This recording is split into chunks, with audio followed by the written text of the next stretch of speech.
3 दिवस सुट्टीचा गैरफायदा।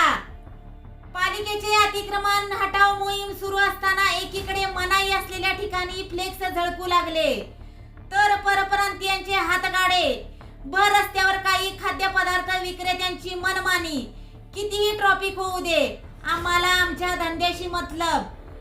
याबाबत अधिक माहिती अशी की कराड नगर परिषदेकडून सध्या वाहतुकीस अडथळा निर्माण करणारे शहरातील सर्व अतिक्रमण हटवण्याची मोहीम सुरू आहे।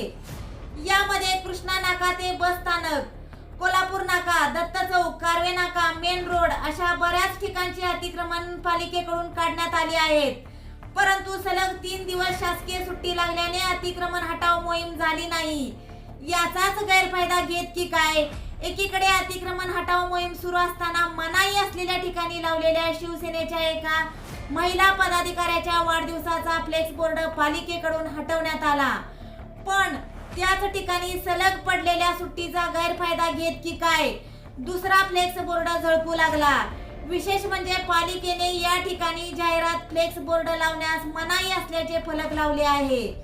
असे असताना देखील या ठिकाणी फ्लेक्स बोर्ड लागला।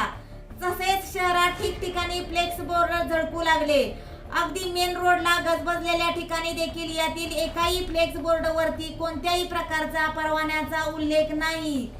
तसेच अतिक्रमण हटाव मोहिमेमध्ये स्थानिक व्यावसायिकांची अतिक्रमणे हटवली, याचा गैरफायदा घेत परप्रांतीयांनी मुख्य बाजारपेठेत भर रस्त्यावरती आपले हातगाडे लावले आणि बिनधास्त व्यवसाय करू लागले। तसेच पालिकेच्या रस्त्यावरती खाद्यपदार्थाची विक्री करून महिन्याला लाखो रुपयांची उलाढाल करणारे हातगाडे पुन्हा आहेत त्याच ठिकाणी लागू लागले आहेत।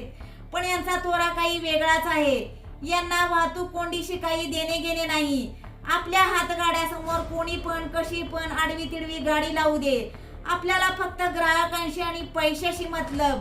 मग किती का ट्रॅफिक जाम होईना, आम्हाला काही फरक पडत नाही अशी परिस्थिती गेल्या 3 दिवसांमध्ये माय मराठी टीव्हीला पाहावयास मिळाली। याचे सर्व चित्रीकरण आपण माय मराठी टीव्ही द्वारे यामध्ये पाहू शकता। या सर्व बाबींचा विचार करता विनापरवाना फ्लेक्स, वाहतूक कोंडी यावर नियंत्रण करण्याकरिता पालिकेकडून ठोस उपाययोजना तसेच कायमस्वरूपी फिरते पथक नेमणे गरजेचे आहे। तसेच ज्या ठिकाणी मुख्य चौक आहे, मुख्य रहदारी आहे, या ठिकाणी कोणत्याही प्रकारचे खाद्यपदार्थ विक्रेत्याला व्यवसाय करण्यास मनाई केली पाहिजे। तसेच स्थानिक व्यावसायिकांना प्राधान्य देत परप्रांतीयांचा बंदोबस्त केला पाहिजे।